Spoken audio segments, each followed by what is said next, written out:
दोस्तों, दिल्ली से करीब 4300 किलोमीटर दूर इथियोपिया में कुछ ऐसा हुआ है जिसे सुनकर हर किसी की आंखें खुली रह गई हैं, क्योंकि 12,000 साल से शांत पड़ा हाइलीगुबी ज्वालामुखी अचानक फट गया है और इसका असर हमारी दिल्ली तक महसूस किया गया है। ऐसा बहुत कम होता है कि दुनिया के किसी दूरदराज इलाके में हुई प्राकृतिक घटना सीधे भारत तक अपना असर पहुंचा दे, लेकिन इसमें बार अफ्रीका के अफार इलाके में हुए वोल्केनिक इरप्शन ने पूरे उत्तरी भारत को चौकन्ना कर दिया है। 23 नवंबर 2025 को भारत के समय के हिसाब से दोपहर करीब 2 बजे यह ज्वालामुखी फटता है। देखते ही देखते आसमान में राख की एक विशाल चादर बन जाती है जो करीब 14 किलोमीटर ऊंचाई तक चली जाती है। यह ऊंचाई स्ट्रेटोस्फियर कहलाने वाले वायुमंडल के ऊपरी स्तर की है और जब कोई भी राख वहां तक पहुंचती है तो वो सिर्फ नजदीकी इलाकों को नहीं बल्कि हजारों किलोमीटर दूर तक फैल जाती है, क्योंकि वहां चलने वाली हवाएं यानी कि जेट स्ट्रीम काफी तेज होती हैं और पश्चिम से पूर्व की ओर लगातार बहती रहती हैं। इसी कारण इथियोपिया से निकलकर यह राख लाल सागर पार करती है, फिर यमन और ओमान की तरफ जाती है। वहां से अरब प्रायद्वीप को पार करते हुए पाकिस्तान के ऊपर से निकलती है और आखिरकार राजस्थान होते हुए दिल्ली के आसमान तक आ पहुंचती है। यह पूरा सफर सिर्फ एक दिन के अंदर पूरा हो जाता है, यानी 23 नवंबर की रात को यह राख समुद्री रास्ते पार कर रही थी और 24 नवंबर की देर रात तक यह दिल्ली की हवा में मौजूद थी। हालांकि यह राख जमीन पर नहीं गिरी है, बल्कि अभी भी वायुमंडल के ऊपरी हिस्से में ही मौजूद है। सैटेलाइट मैप्स जैसे कि टूलूज वैग से ली गई तस्वीरें साफ दिखाती हैं कि यह राख करीब 15,000 फीट से लेकर 45,000 फीट की ऊंचाई के बीच बह रही है। अगर हवाएं शांत होती तो यह राख सिर्फ 50 से 100 किलोमीटर के दायरे में गिर जाती, लेकिन जेट स्ट्रीम की वजह से इसने हजारों किलोमीटर का सफर तय किया। वहीं दूसरी तरफ वैज्ञानिक बताते हैं कि इस विस्फोट की तीव्रता इतनी ज्यादा इसलिए रही क्योंकि ज्वालामुखी के नीचे मैग्मा का दबाव अचानक बढ़ गया था। पूर्वी अफ्रीकी रिफ्ट वैली एक ऐसा इलाका है जहां धरती की प्लेटें लगातार अलग हो रही हैं और जब प्लेटें अलग होती हैं तो नीचे से मैग्मा उठता है। इस बार भी कुछ ऐसा ही हुआ है। ज्वालामुखी फटने से कुछ घंटे पहले वहां 4.7 तीव्रता का हल्का भूकंप आया था, जो इस बात का संकेत था कि धरती के नीचे कुछ बड़ा होने वाला है। वैज्ञानिक मान रहे हैं कि ज्वालामुखी के नीचे करीब 50 किलोमीटर लंबी मैग्मा की एक दीवार, जिसे मैग्मा डैम भी कहा जाता है, वह टूट गई थी और जैसे ही यह टूटा पूरा दबाव ऊपर की ओर निकल गया और हाइलीगुबी ज्वालामुखी हजारों साल बाद भारी मात्रा में राख और गैस उगलने लगा। यह ज्वालामुखी एक शील्ड वोल्केनो है, जिसका मतलब यह है कि चौड़े क्षेत्र में फैला हुआ होता है और इससे लावा दूर दूर तक फैल सकता है। इथियोपिया का अफार इलाका वैसे भी दुनिया के सबसे गर्म इलाकों में गिना जाता है। यहाँ तापमान 50 डिग्री सेल्सियस तक चला जाता है और वैज्ञानिक इसे पृथ्वी का नर्क भी कहते हैं, क्योंकि यहाँ मैग्मा की गतिविधि जमीन के काफी करीब रहती है। इसीलिए इस क्षेत्र को ज्वालामुखीय गतिविधियों के लिए एक हॉटस्पॉट माना जाता है।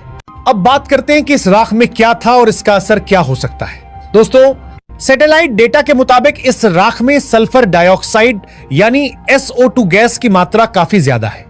यह गैस तब निकलती है जब ज्वालामुखी के अंदर का तापमान बहुत ज्यादा होता है और दबाव तेजी से बाहर की ओर बढ़ता है। SO2 गैस बादलों में जाकर सल्फेट बनाती है, जो सूरज की किरणों को रोक सकता और कभी कभी मौसम में बदलाव का कारण भी बन सकता है।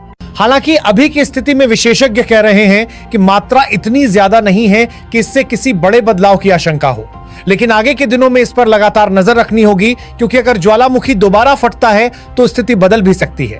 स्थानीय असर की बात करें तो अफार इलाके के अफेदरा गांव में राख की परत गिर चुकी है। गांव वाले सुरक्षित हैं और किसी की जान जाने जैसी स्थिति नहीं बनी है, लेकिन चरवाहों को चिंता है कि राख की वजह से उनके चारागाह खराब हो जाएंगे। पशुओं के खाने योग्य घास राख से ढक जाएगी और इससे मवेशियों में बीमारियों का खतरा बढ़ सकता है। इसी वजह से प्रशासन वहां राहत सामग्री पहुंचाने और पशुओं के लिए चारे की व्यवस्था करने में जुटा हुआ है। दूसरी ओर अंतरराष्ट्रीय स्तर पर भी इसका प्रभाव देखा जा रहा है, क्योंकि ज्वालामुखी राख हवाई जहाजों के लिए काफी खतरनाक मानी जाती है।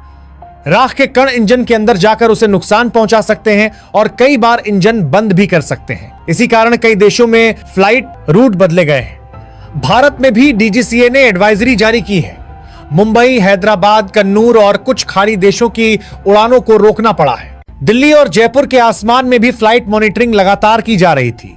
कई फ्लाइटों को डायवर्ट करना पड़ा है, लेकिन अच्छे संकेत ये हैं कि यह राख जमीन की हवा यानी सतह वाले स्तर में नहीं उतरी है। इसीलिए दिल्ली की हवा में जो प्रदूषण है वह इस राख की वजह से नहीं बढ़ा है, बल्कि दिल्ली का जो प्रदूषण है वह अपने स्थानीय कारणों से ही बढ़ा हुआ है।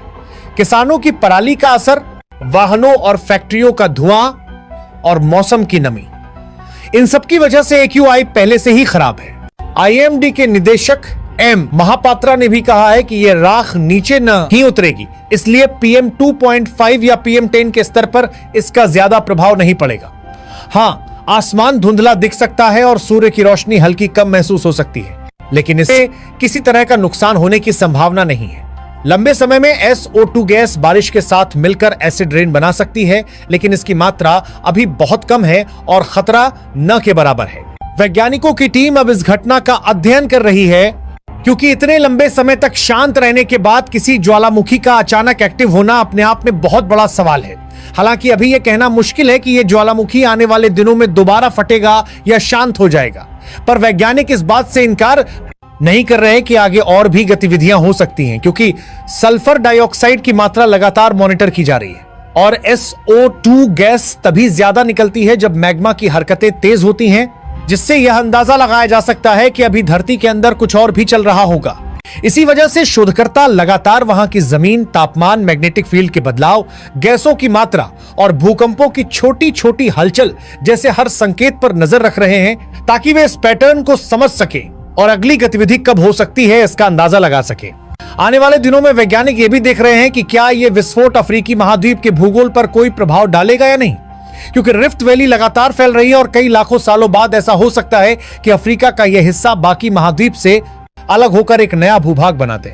हालांकि यह प्रक्रिया बहुत धीमी होती है और इसे पूरा होने में करोड़ों साल लगते हैं, लेकिन हाइलीगुबी जैसे ज्वालामुखी इसी प्रक्रिया के बीच के संकेत होते हैं और ये दिखाते हैं कि धरती के अंदर कितनी बड़ी उथल पुथल चल रही है। दोस्तों, इस पूरी घटना ने दुनिया भर के वैज्ञानिकों को एक बार फिर याद दिलाया है कि धरती अभी भी पूरी तरह शांत नहीं है। उसके अंदर लगातार हरकतें होती रहती हैं और कभी भी कहीं भी कोई अचानक घटना हो सकती है।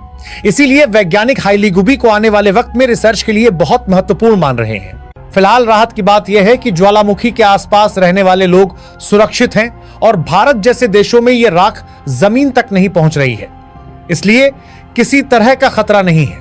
आने वाले दिनों में वैज्ञानिक यह देखेंगे कि क्या हाइलीगुबी शांत होता है या फिर इसमें और भी गतिविधि देखने को मिलती है, क्योंकि अगर SO2 की मात्रा बढ़ती है तो यह संकेत होगा कि अंदर अभी भी उबाल जारी है और किसी भी समय फिर से कोई बड़ी घटना हो सकती है।